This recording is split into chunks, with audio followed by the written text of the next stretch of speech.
নমস্কার বন্ধুরা, আমি সুমনা।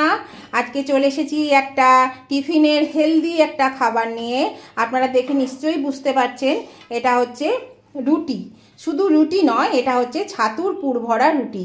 আমরা ছাতুর পুর ভরে কিন্তু পরোটা খেয়ে থাকি, তো রুটি খেয়ে থাকি আমরা তেলে ভেজে, কিন্তু আমি আজকে কিন্তু তেলে ভাজিনি, রুটি করেছি। তো দেখুন এই রুটিটা আমি কিভাবে করলাম সেটা জানতে হলে অবশ্যই আমার ইউটিউব চ্যানেল কখনো সখনোতে চলে আসুন, তাহলে এই রেসিপিটা আপনারা পুরোটাই দেখতে পাবেন। আর এটা বাচ্চাদের খুবই হেলদি খাবার, শুধু বাচ্চাদের কেন, বড়রাও এটা খেতে পারে, খুবই ভালো লাগে। অফিস স্কুলের টিফিন বক্সে এই হেলদি খাবারটা যদি দেন, বাচ্চারা বড়রা উভয়ই কিন্তু খুবই পছন্দ করবে। তাহলে চলুন দেখে নেওয়া যাক এই রেসিপিটা আমি কিভাবে করলাম আমার ইউটিউব চ্যানেল কখনো সখনোতে। তাহলে আপনারা চলে আসুন, দেখতে থাকুন, পুরো ভিডিওটা দেখবেন, স্কিপ করবেন না, পুরো ভিডিওটা আপনারা দেখে নিন। নমস্কার বন্ধুরা, আমি আমার ইউটিউব চ্যানেল কখনো সখনোতে আজকে চলে এলাম আর একটা রেসিপি নিয়ে। আমার রেসিপির ঝুলি থেকে একটা রেসিপি নিয়ে। আশা করি আপনারা সকলে ভালো আছেন, সুস্থ আছেন। তো আপনারা তো দেখতেই পেলেন আমি কি বানাতে চলেছি। হ্যাঁ, ঠিক বলেছেন। আমি এখানে আটা নিয়েছি। এ দেখুন, আমার বাড়িতে আটা মাখা ছিল, সেই আটা নিয়েছি। আর এখানে নিয়েছি ছাতু। আর এই ছাতুটা মাখার জন্যে আমি এখানে নিয়েছি চিনি 1 টেবিল স্পুন, এখানে নিয়েছি ভাজা জিরে গুঁড়ো ওই প্রায় 1 টেবিল স্পুন, এখানে আছে আমচুর পাউডার আর চাট মশলা হাফ চা চামচ করে, এখানে একটু লঙ্কা বাটা নিয়েছি 1.5 টেবিল চামচ না, চা চামচ, এখানে পরিমাণ মতো নুন, আর এখানে একটু ধনে পাতা কুচি নিয়েছি। ধনে পাতাটা খুব মিহি করে ঝিরিঝিরি করে যতটা পেরেছি আমি কেটেছি, আর ডাঁটিগুলো যতটা পেরেছি বাদ দিয়ে দিয়েছি। এখানে পরিমাণ মতো একটু ছাতু নিয়ে নিয়েছি, আর এখানে নিয়েছি আটা। তো এখানে আমি নেচি করে নেব, আর এগুলো দিয়ে আমি এটা মেখে নেব। এখন ছেলে পড়তে গেছে, ছেলে বলল মা আমি এসে খাবো, কিছু খাবার রেডি করো। তো আমি বললাম কী খাবি, রুটি কিংবা মুড়ি? বলে না, আমি রুটি মুড়ি খাবো না রোজ রোজ। সেই জন্যে আমি বললাম চটপট এই তাড়াহুড়ো রান্নার সময় কি করব।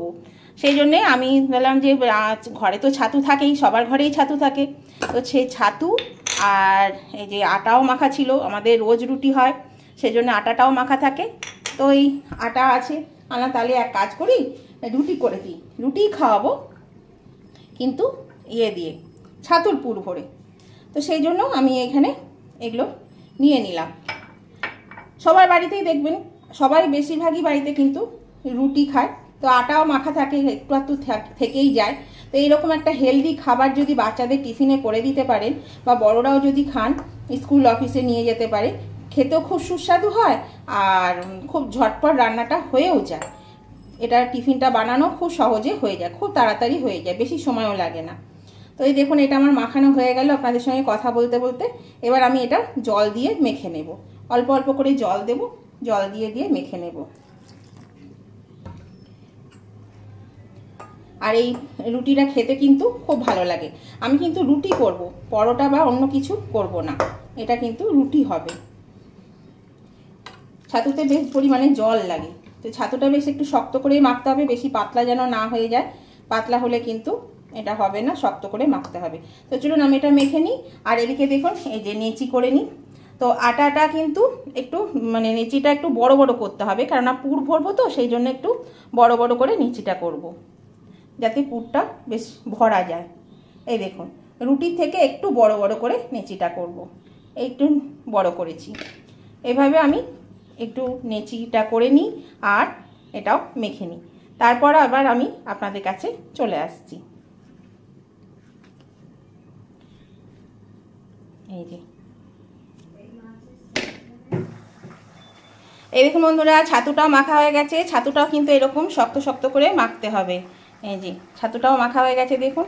আর এখানে আমি নেচিটাও কেটে নিয়েছি, এইগুলো এখনও পাকায়নি, এটা পাকিয়েছি। তো এবার দেখুন এটার মধ্যে আমি পুর ভরবো, তো সেই জন্য একটু ইয়ে করে নিই, গর্ত করে কিভাবে পুর ভরতে আপনারা তো জানেনই, সেটাই দেখিয়ে দিচ্ছি। তাও আমি এই দেখুন বন্ধুরা, আমি এভাবে এটাকে বাটির মতন করে নিচ্ছি। এবার আমি এখান থেকে কিছুটা ছাতু নিয়ে এর মধ্যে ভরে দিচ্ছি। এবার এটা ভালো করে মুড়ে দিতে হবে। এভাবে মুড়ে দিলাম, ব্যাস এই তো পুর ভরা হয়ে গেল। আর একটা দেখাচ্ছি, একটু বেশি করে পুর ভরলে কি হয়, খেতে বেশ ভালো লাগে। চারিদিকে রুটিটা চারিদিকে বেশ মানে ছড়িয়ে যায়, পুরটা ভালো লাগে খেতে। এই যে, তবে বেরিয়ে যেন না যায়। আর এখানে আমি একটু বলতে ভুলে গেছি, সামান্য মানে 1 চামচ মতো সর্ষের তেল দিয়েছিলাম, ওটা আপনাদেরকে দেখানো হয়নি। আর এখানে আপনারা আমিষ খেতে চাইলে কিন্তু পেঁয়াজ কুচি দিতে পারেন। তো আমি নিরামিষ করেছি। নিরামিষ করলে যে কোনো দিনে খাওয়া যায়, নিরামিষের দিনে, তাছাড়া উপোসবারের দিনেও কিন্তু এভাবে করে খেতে পারবেন, বেশ ভালো লাগে খেতে, মুখটা ছাড়বে। তাহলে বন্ধুরা চলুন আমি সমস্ত নেচিগুলো পুর ভরে রেডি করে নিই। এই দেখুন বন্ধুরা, আমি সমস্ত নেচিতে পুর ভরে নিয়েছি, আমার পুর ভরা হয়ে গেছে। এবার আমি এটা বেলে নেব। তাহলে চলুন এটা আমি বেলে নিই। এই দেখুন বন্ধুরা, আমি বেলে নিচ্ছি। একটু এখানে আটা লাগিয়ে নিলাম, আর এটা ভালো করে হাতে করে একটু চেপে চেপে চেপে চেপে দিচ্ছি, তাহলে পরে পুরটা চারিদিকে ছড়িয়ে যাবে। এভাবে একটু বড় করে নিতে হবে। এবার এটা আস্তে আস্তে বেলে নেব, যাতে পুরটা বেরিয়ে না যায়। পুরটা বেরিয়ে গেলে কিন্তু ভালো লাগবে না খেতে। আর এটা কিন্তু আমরা যেমন রুটি করি সেরকম অত পাতলা করব না, একটু মোটা মোটা করব, একটু মোটা করব, খুব বেশি না।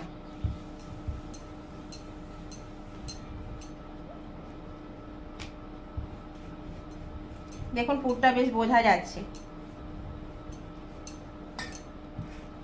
এই দেখুন এইরকম মোটা মোটা হয়েছে রুটিগুলো, এরকম বড় বড় আর মোটা মোটা। তো এবার আমি এই এগুলো আবার সব বেলে নিচ্ছি। আর একটা দেখায়, এই যে আটা নিয়ে এটা একটু এভাবে চেপে চেপে দেব, পুরটা চারিদিকে ছড়িয়ে যাবে, আর বেলে নেব। এই দেখুন অল্প অল্প আটা দিয়ে দিয়ে এটা বেলে নিতে হবে। আর এটা খেতে কিন্তু খুব ভালো লাগে, খুব ঝটপট হয়ে যায়। আর আপনারা অফিসে বা স্কুলে বাচ্চাদের টিফিনে এটা দিতে পারবেন, এটা খেতেও ভালো লাগবে। এটা আচার বা সস, যে কোনো জেলি সবের সঙ্গে কিন্তু এটা খাওয়া যায়, ভালো লাগে খেতে। তাহলে চলুন আমি এইভাবে বেলে নিই। এই দেখুন বন্ধুরা, আমি 5টা বেলে নিয়েছি, এটা আমি এবার ভেজে নেব। তাহলে চলুন এটা ভেজে নিই। আর দেখুন পুরটা বেশ ছড়িয়ে গেছে, দেখতে পাচ্ছেন পুরটা কি সুন্দর ছড়িয়ে গেছে। এই যে পুরগুলো ছড়িয়ে গেছে, আর রুটিগুলোও বেশ বড় বড় হয়েছে। নেচিটা একটু বড় করেছিলাম, সেই জন্য। আপনারা ছোট ছোট করতে চাইলে একটু ছোট ছোট নেবেন, আমি একটু বড় বড়ই করি। এই দেখুন এবার আমি রুটিগুলো করে নিচ্ছি, চলুন। এই দেখুন বন্ধুরা, গ্যাসে তাওয়া বসিয়ে দিয়েছি, তাওয়া এবার রুটিও দেওয়া হয়ে গেল। আর রুটিটা আমি সেকবো না, দিদিভাই সেকবে। আমি ভালো করে রুটিটা সেকতে পারি না, বেলতে পারি, কিন্তু সেকাটা আমার ভালো হয় না। তাই দিদিভাইকে বললাম তুমি এটা সেকে দাও। তো দিদিভাই এটা সেকে দিই। দেখুন 1 পিঠ হয়ে গেছে, এটা উল্টে দেবে। আমি দুটো করে দেখি। এর মধ্যে আর একটা দিয়ে দিচ্ছি। তাহলে চলুন রুটিটা আগে সেকে নিই ভালো করে। এই দেখুন বন্ধুরা, সেকা হয়ে গেছে। তো এটা এবার ভেজে নেব, মানে গ্যাসে ভেজে নেব।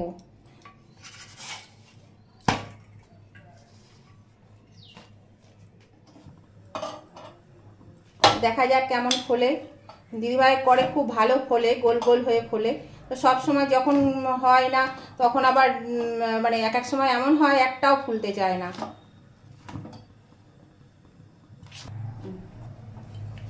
এই দেখুন বন্ধুরা, রুটিটা বেশ ফুলেছে, সবগুলো ফুলছে না, কিন্তু বেশ ফুলছে।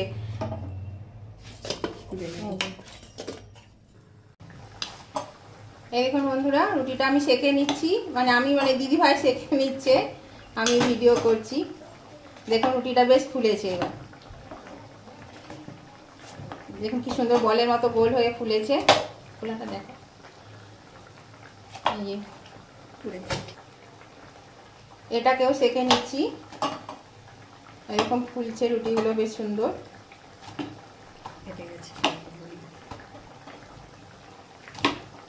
এটা ফেটে গেল, ওই জন্য আর ফুলবে না। রুটি সেকার সময় যদি ফেটে যায় বা ভাঁজ পড়ে যায়, তাহলে কিন্তু রুটি ফোলে না। একদম সমান থাকতে হবে, তবেই সেই রুটি ফুলবে। তো চলুন বাকি রুটিগুলো আমি এবার করে নিই। এই ক্যাসারোলের মধ্যে ভরে দিলাম, তাহলে গরম থাকবে রুটিগুলো। এখানে আর কয়েকটা ভাজা হয়েছে, এই যে এটা ভরে দিলাম ক্যাসারোলে, ঢাকা থাকলে নরম থাকবে, গরম থাকবে।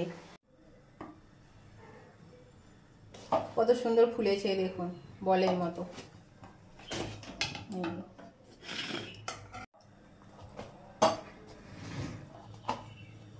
তাহলে চলুন এবার বাকিটা দেখা। এই দেখুন বন্ধুরা, রুটিগুলো আমার হয়ে গেছে, আমি করে নিয়েছি। আর দেখুন কতটা সফট হয়েছে। তো এই রুটিটা কিন্তু আমি কোনো তেল ঘি দিইনি। তো এবার আমি দেখাচ্ছি আপনাদেরকে, এর ওপরে আমি এইরকম বাটার দিয়ে দিচ্ছি। এই বাটার দিলে খেতে কিন্তু ভালো লাগবে, এর স্বাদটা দারুণ খেতে হবে। প্রতিটি রুটিতে যদি এইভাবে একটু করে বাটার লাগিয়ে দেন তাহলে কিন্তু খেতে ভালো লাগবে। এই দেখুন এটা হয়ে গেছে, এটা ভাঁজ করে দিলাম। এরকম ভাঁজ করে দেবেন, দেখবেন নরম থাকবে। এই রুটিটাতেও আমি লাগিয়ে দিচ্ছি। এইভাবে আমি প্রত্যেকটি রুটিতে বাটার লাগিয়ে নেব। এই দেখুন বন্ধুরা, একটা রুটি আপনাদের ছিঁড়ে দেখাচ্ছি। এই দেখুন পুরটা কত সুন্দর, দেখুন গোটা রুটিতে কিন্তু একদম চলে গেছে। এই যে গোটা রুটিতে ভর্তি হয়ে গেছে পুরটা, দেখছেন কত নরম হয়েছে। আর রুটিগুলো এই দেখুন কত নরম হয়েছে, এই যে কত নরম। এইভাবে যদি টিফিন বক্সে ভরে দেন দেখবেন খেতে খুব ভালো লাগবে। আর বেশ বাটার মাখিয়ে দিলে নরমও থাকবে, সেই জন্য একটু করে বাটার মাখিয়ে দেবেন। তো বন্ধুরা, আজকের ভিডিওটা আপনাদের কেমন লেগেছে? যারা নতুন বন্ধু এখনও আমার চ্যানেলটা সাবস্ক্রাইব করেননি অথচ আমার ভিডিওগুলো আপনারা রেগুলার দেখেন, তাদের কাছে আমার অনুরোধ অবশ্যই কিন্তু আমার চ্যানেলটা সাবস্ক্রাইব করে আমার পাশে থাকবেন। আর পাশে থাকা বেলটা অবশ্যই ক্লিক করে দেবেন, তাহলে আমি যখনই আমার ভিডিও আপলোড করব সাথে সাথে নোটিফিকেশন আপনাদের মোবাইলে পৌঁছে যাবে। আর সবার আগে আপনারা আমার ভিডিও দেখতে পাবেন। আর পুরনো বন্ধু এবং নতুন বন্ধু উভয় বন্ধুকেই বলছি, আজকের রেসিপিটা যদি আপনাদের পছন্দ হয়ে থাকে, দেখতে দেখতে যদি এখনো লাইক না দিয়ে না থাকেন, ভুলে গিয়ে থাকেন, তাহলে অবশ্যই কিন্তু চট করে একটু লাইকটা টিপে দেবেন। একটা লাইক আমাকে এগিয়ে নিয়ে যেতে অনেকটাই সাহায্য করে। আর আপনাদের বন্ধু বান্ধব আত্মীয় স্বজন সকলেই যাতে পেয়ে যায় তার জন্য কি করতে হবে, প্রচুর পরিমাণে শেয়ার করে দিতে হবে। আর কেমন লাগলো এই চটপট রেসিপিটা, ঘরোয়া ঘরে থাকা উপকরণ দিয়ে খুবই তাড়াতাড়ি খুবই সুন্দর একটা হেলদি রেসিপি, এটা আপনাদের কেমন লেগেছে সেটা জানাতে কিন্তু একদম ভুলবেন না। অবশ্যই কমেন্ট করে জানিয়ে দেবেন রেসিপিটা আপনাদের কেমন লাগলো। দেখুন কথা বলতে বলতে রুটিগুলোতে আমার সব মাখন লাগানো হয়ে গেল। আর এই রুটিটা এমনি থাকবে, এটা ছিঁড়ে দিয়েছি, এটা থাক। আর এই রুটিগুলো কিন্তু আপনারা আচার দিয়ে বলুন বা সস দিয়ে বলুন, যে কোনো কিছু দিয়ে খেতে পারবেন। এটা খেতে কিন্তু খুব ভালো লাগে, আচার দিয়েও ভালো লাগবে, সস দিয়েও ভালো লাগবে, সবের সঙ্গে এটা ভালো লাগবে। বা শুধুও যদি খান তাতেও কিন্তু এটা খেতে ভালো লাগবে। দেখুন আমার এটা হয়ে গেছে, আমি এটা সাজিয়ে নিলাম। তাহলে অবশ্যই কিন্তু লাইক শেয়ার কমেন্ট করতে ভুলবেন না। উভয় বন্ধুদেরকে আমি বারবার বলছি লাইক শেয়ার কমেন্ট করে দেবেন। আজকে রেসিপিটা আপনাদের ভালো লেগে থাকলে, পছন্দ হয়ে থাকলে কমেন্ট করতে ভুলবেন না। কমেন্ট করলে আপনাদের সুন্দর সুন্দর মিষ্টি মিষ্টি কমেন্টগুলো আমার পরবর্তী ভিডিও তৈরি করতে অনেকটাই উৎসাহিত করে। তাহলে আজকের মতন আমি ভিডিওটা এখানেই শেষ করলাম। আবার আমি নতুন ধরনের ভিডিও নিয়ে চলে আসবো। ততদিন আপনারা ভালো থাকুন, সুস্থ থাকুন। Tata, bye bye.